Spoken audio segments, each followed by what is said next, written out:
और आदेश भी माने जा रहे हैं कि बहुत कम है, लेकिन जो आदेश निकल रहे हैं वो भी एग्जीक्यूट नहीं हो रहे हैं।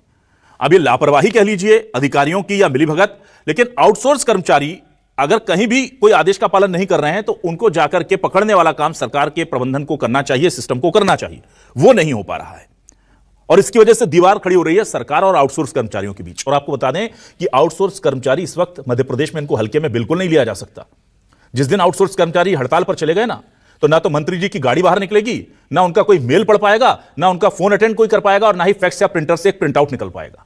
नीचे से लेकर ऊपर तक पूरा का पूरा सिस्टम इन्हीं के भरोसे चल रहा है और अगर इन्हीं सिस्टम पर भरोसा नहीं होगा तो दिक्कतें होंगी। हेलो नमस्कार, मैं समाचार में आपका स्वागत है। आपको बहुत ही महत्वपूर्ण जानकारी देने वाले हैं। अतिथि शिक्षक आउटसोर्स अंशकालीन दैनिक वेतन भोगी सभी ने मोर्चा खोल दिया है, सभी ने आंदोलन किया है। इनका कहना है कि कम से कम मिनिमम 26,000 मानदेय दिया जाए और इनका भविष्य सुरक्षित किया जाए। इनका ट्रांसफर, प्रमोशन या किसी कारणवश से कोई भी आता है इनके स्थान पर तो उनको बाहर न निकाला जाए, इनका स्थायीकरण किया जाए, क्योंकि कम मानदेय पर वर्षों से सेवा दे रहे फिर भी अभी तक इनका भविष्य सुरक्षित नहीं किया गया है। किसी को 15, किसी को 20, किसी को 25 साल हो गए और मिनिमम 6,000, 7,000, 8,000, 10,000 के मानदेय पर वर्षों से कार्य कर रहे, इसलिए इनका मानदेय वृद्धि किया जाए और इनका भविष्य सुरक्षित किया जाए। जो भी आउटसोर्स कर्मचारी अंशकालीन दैनिक वेतन भोगी, ऊषा, आशा और पंचायत कर्मी, आंगनबाड़ी कार्यकर्ता सभी का कहना है कि इनका भविष्य सुरक्षित किया जाए।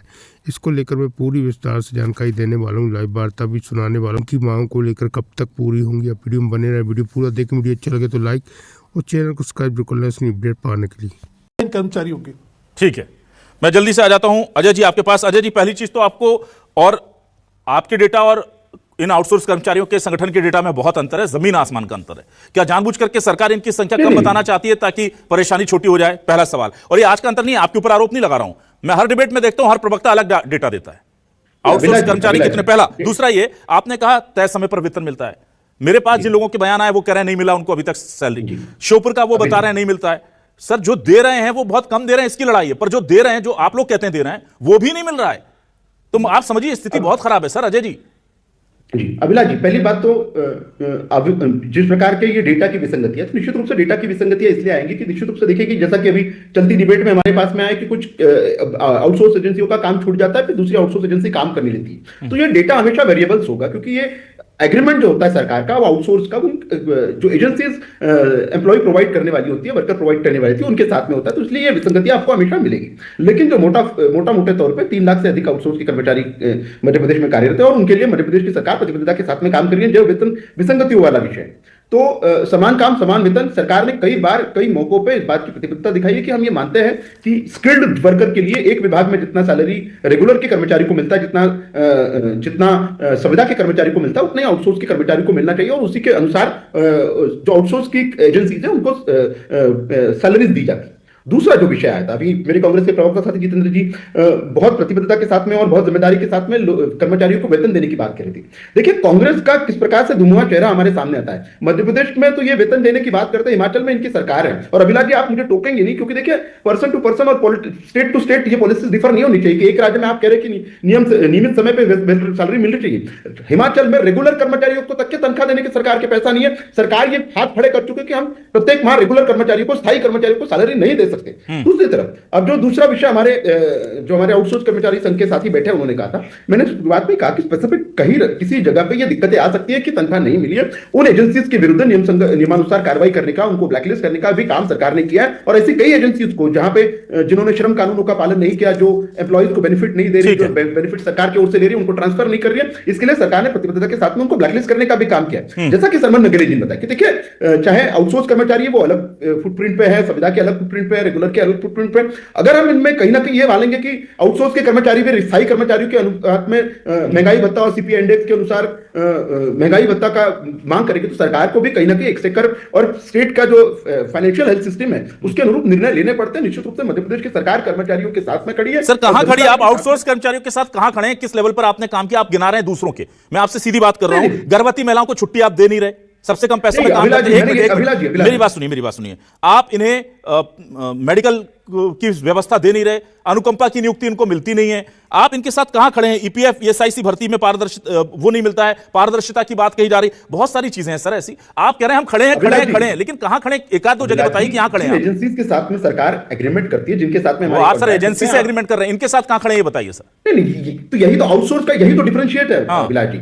टेक्निकली आउटसोर्स जो कर्मचारी हैं वो उस एजेंसी के कर्मचारी होते हैं, सरकार के लिए वो आउटसोर्सिंग का काम करते हैं, सरकार उस एजेंसी को काम देती है, उसके तहत वो काम करते हैं। सर आप एक सिंपल हमारे सिंपल ये तो सबको पता है सर कि संविदा कर्मियों का आप विरोध करते थे और आउटसोर्स का फॉर्मूला ले आए, उससे भी बदतर और सबसे ज्यादा शोषण। मैं ये पूछ रहा हूं, यूपी में जब आउटसोर्स सेवा नियम गठन हो सकता है, उन्हें 20,000 मिनिमम 40,000 मैक्सिमम की तुरंत सैलरी के लिए कहा जा सकता है। उन्हें अनुकंपा नियुक्ति हुई या गर्भवती महिलाओं को छुट्टी हुई या बाकी सुविधाओं के लिए उनके लिए काम हो सकता है। मध्य प्रदेश में क्यों नहीं हो सकता सर, मुझे बताइए। और आप 18,000 की बात करते हैं, आप अपने दिल पर हाथ रखकर पूछिए, या आप मुझे जिले का नाम बताइए, मैं आपको कम से कम 50 लोग मेरे साथ कोमल जी बैठे हैं, 50 नहीं 500 लोगों के नाम भेजूंगा जिनको पेपर में कितनी सैलरी मिलती है और उनके पास पहुंचती कितनी है। ये सब जानते हैं, बीजेपी का हर नेता जानता है। और मुझे कहने में कोई गुरेज नहीं कि कई बीजेपी के नेता कहीं आउटसोर्स कर्मचारियों से कहीं ना कहीं जुड़े भी होंगे। ये शोषण सरेआम चल रहा है सर, इनका आज से थोड़ी चल रहा है, लेकिन आप लोग आंख मूंद करके बैठे हुए हैं। अभिलाष जी, किसी भी सरकार के इंटेंट पे प्रश्न चिन्ह खड़ा करना बहुत आसानी के साथ में किया जा सकता है। मैंने तो आपको 10 काम जो हमने कॉन्ट्रेक्चुअल पॉलिसी रिफॉर्म के बाद में जो मध्य प्रदेश में कर्मचारियों के हित में लाए, मैंने 10 काम आपको क्या आप 5 फिर से गिरा दीजिए, मैं भूल गया 5 फिर से गिराइए मुझे जरा। चलिए 5 आप देखिए कि सरकारी कर्मचारियों को, संविदा कर्मचारियों को नियमित समय पे सैलरीज का विषय रहे, उनका जॉब। मैं आउटसोर्स कर्मचारियों की बात कर रहा हूं सर, प्लीज। आउटसोर्स कर्मचारियों, मैंने आपको कर्मचारी दोषी की बात, मैं आपसे आउटसोर्स कर्मचारियों पर डिबेट कर रहा हूं सर, प्लीज। आउटसोर्स कर्मचारियों के लिए पिछले 2-3 सालों में आपने कौन से 5 बड़े कदम उठाए, आप वो बता सकते हैं तो बताइए सर। एरियर समय पे दिलाने के लिए सरकार ने काम किया है। उनके एक मिनट, पहला हो गया पॉइंट। कोमल जी, एरियर समय पर मिल रहा है आपको? अरे सैलरी नहीं मिल रही है। एक मिनट कोमल जी, 2024 के बाद में जो सैलरी इंक्रीमेंट हुआ है श्रम विभाग द्वारा 1 अप्रैल 2024 से जो वेतन पुलिस से वृद्धि की गई थी, उस अवधि का 11 माह का वेतन अभी एरियल का भुगतान अभी तक नहीं किया गया। अजय जी, आप श्रम विभाग की गाइडलाइन की बात कर रहे हैं। अजय जी, ऑर्डर निकालना। एक मिनट बस कोमल जी बोलने दीजिए। अजय जी को किया गया। अजय जी, अभिलाष जी, ऐसा अगर कुछ भी नहीं किया गया तो मुझे लगता है डिबेट तार्किक नहीं होगी। हमको ये वास्तविक रूप से जो लाभार्थी है आउटसोर्स कर्मचारी, उनके साथ में भी डेटा के साथ में लेके बैठने की, अगर कोमल जी आपने आदेश निकाला है सर, आपने आदेश निकाला है, कुछ भी नहीं मिला है अगर उनकी मंशा है। नहीं, ये बहुत अपने आप में नहीं। आउटसोर्स कर्मचारियों के लिए वेतन वृद्धि की गई थी 1 अप्रैल 2024 से, उस अवधि का 11 महीने का एरियल कहां गया? कोमल जी ठीक है, बोलने दीजिए।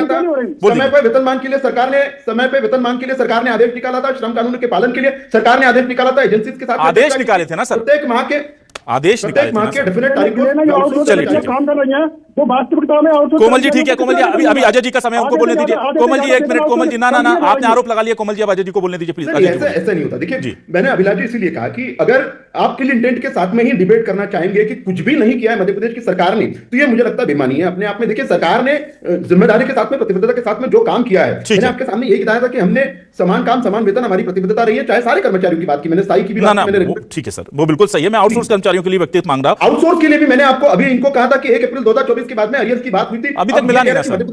मध्य प्रदेश में किसी कर्मचारी को अरियर नहीं मिला है, तो ये अपने आप में बेईमानी है अभिलाष जी। अच्छा, आप कह रहे हैं ये गलत बोल रहे हैं, ये कह रहे हैं आप गलत बोल रहे हैं। वो आउटसोर्स कर्मचारी और जनता जानती क्या सही, लेकिन ठीक है। एक आपने बताया, 1-2 और ऐसे अच्छे पॉइंट आप गिनाना चाहें? दूसरा रैशनलाइजेशन का विषय पूछ लीजिए कि नियमितीकरण में किस प्रकार से इनके लिए 20% से लेकर 50% तक के जो नियमित भर्तियां होगी उसके लिए भी इनके लिए प्रावधान करने का विषय था, जो इनकी मांग थी, उस पर भी चर्चा चल रही है। नहीं सर, जो काम कर दिया 2 साल में वो बताइए। आप विचार कर रहे हैं, चर्चा हो रही, वो तो शिवराज जी के जमाने से चल रहा है। अभी आप मुझे बताइए जो आपने एग्जीक्यूट कर दिया है, कुछ किया है सर? अभिलाष जी, अब मैटरनिटी का विषय जो हमारे साथी कह रहे थे कि किसी को मैटरनिटी नहीं मिलती, तो मुझे लगता है यही पे मैंने आपको सूचना दिखाई कि डिबेट किसी भी विषय पे फैक्चुअल होने की आवश्यकता है। एक पूरा का पूरा डेटा नीट 24 में निकाले और तब हम ये चर्चा करें कि मध्य प्रदेश में क्या किसी आउटसोर्स के कर्मचारी को कभी मैटरनिटी लीव नहीं मिली। कोमल सिंह जी स्पेसिफिक उदाहरणों गिनाकर कि श्योपुर में सैलरी नहीं मिली है या और किसी जिले में शिवपुरी में सैलरी नहीं मिली, ये बता सकते हैं, लेकिन जिन लोगों को सरकार के आदेश के बाद में 7 से लेकर 10 तारीख तक की नियमित सैलरी मिल रही है, उसकी भी संख्या मध्य प्रदेश में काफी अधिक है, उस पर भी चर्चा करने की आवश्यकता है। ठीक है, चलिए मैं जल्दी से आप सरवण नगेली जी आपके पास आता हूं। सरवण नगेली जी, देखिए ये बात तो सही है कि सरकार, एक मिनट कोमल जी प्लीज मुझे 3 दिन के भीतर जो 10 साल से जो सेवा दे रहे थे, उन आउटसोर्स कर्मचारियों की सेवा समाप्त कर दें। इसमें भोपाल जिले की सेवा समाप्त हुई है, इसमें जबलपुर जिले की एक कर्मचारी थी, उनकी सेवा समाप्त हुई है। ठीक है, जिले में जो हमारी साथी थी उनकी सेवा समाप्त हो गई। कोमल जी ठीक है, कोमल जी ये भी एक बड़ा इसी की लड़ाई लड़ रहे हैं। कोमल जी 1 मिनट बस, कोमल जी बस सरवण नगेली जी के पास आने दीजिए फाइनल कमेंट के लिए। बहुत छोटा सा कमेंट में ले पाऊंगा। नगेली जी, मैं ये जानना चाह रहा हूं, सरकार कह रही है, जैसे सरकार ने अच्छी बात की, 1 अप्रैल 2025 से एरियर की बात कही, पर दिक्कत है कि वो आदेश निकाल देते हैं। आउटसोर्स कर्मचारी, आउटसोर्स कंपनियों को कह दिया कि इनको 18,000 प्लस जीएसटी सब देना है। वो सरकार आउटसोर्स कर्मचारियों को पैसा दे देती है, वो दे रहे हैं किसी को 10, किसी को 12, किसी को 13, किसी को 8। तो दिक्कत यह है कि सरकार कागजों पर तो काम करती दिख रही है, एग्जीक्यूशन नहीं हो पा रहा है। सरकार की मंशा अच्छी है, सरकार के खजाने से पैसा भी जा रहा है एजेंसियों के पास, पर वो एग्जीक्यूट नहीं हो रहा है। अब इसके लिए क्या कोई फोर्थ पार्टी आएगी? सर, 3 ही पार्टी है ना यहां, एक कर्मचारी है, एक आउटसोर्स कंपनी है और एक सरकार है। अगर सरकार ने कोई आदेश दिया, उन्होंने कहा हम एरियर दे रहे हैं आपको, पिछले 11 महीने हो गए, नहीं मिल रहा, तो कौन देखेगा सर? इसको सरकार को देखना चाहिए, पूछना चाहिए क्यों नहीं हुआ। अगर इन्होंने कहा 18,000 रुपए देने हैं मिनिमम आपको, 18,000 नहीं मिल रहे, तो भी ये सर, तो सिर्फ ऑर्डर निकाल दे करके ये बोलना कि भाई अब इनकी जिम्मेदारी है, ये करें, कंपनी करे, ये मुझे लग रहा है कि ऐसा सरकार की मंशा तो ठीक है, पर एग्जीक्यूशन नहीं हो पा रहा। क्या इसमें बड़े वरिष्ठ अधिकारियों की मिलीभगत है उन कंपनियों के बड़े अधिकारियों के साथ, जो उनको फायदा नहीं मिल पा रहा है और सरकार को भी यहां परेशान होना पड़ रहा है, उसकी छवि को भी नुकसान पहुंचाया जा रहा है, और उधर फायदा सिर्फ और सिर्फ कुछ तथाकथित अधिकारियों को मिल रहा है, जो इसके लिए जिम्मेदार हैं, जो नोडल हैं, कि भाई देखना है इनके काम ठीक से हो रहे हैं या नहीं, या जो आउटसोर्स एजेंसियां वो ठीक से हमारे दिशा निर्देशों का पालन कर रही हैं कि नहीं।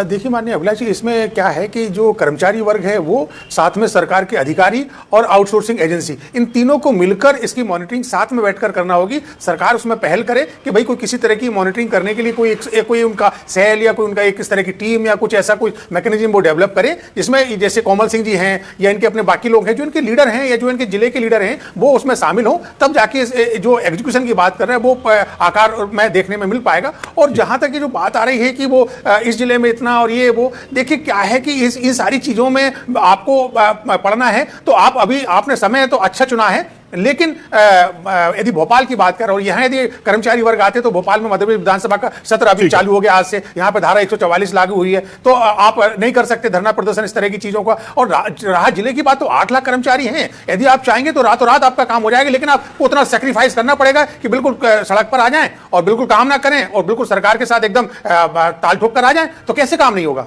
ठीक है, तो कुल मिलाकर के आदेश तो निकल रहे हैं।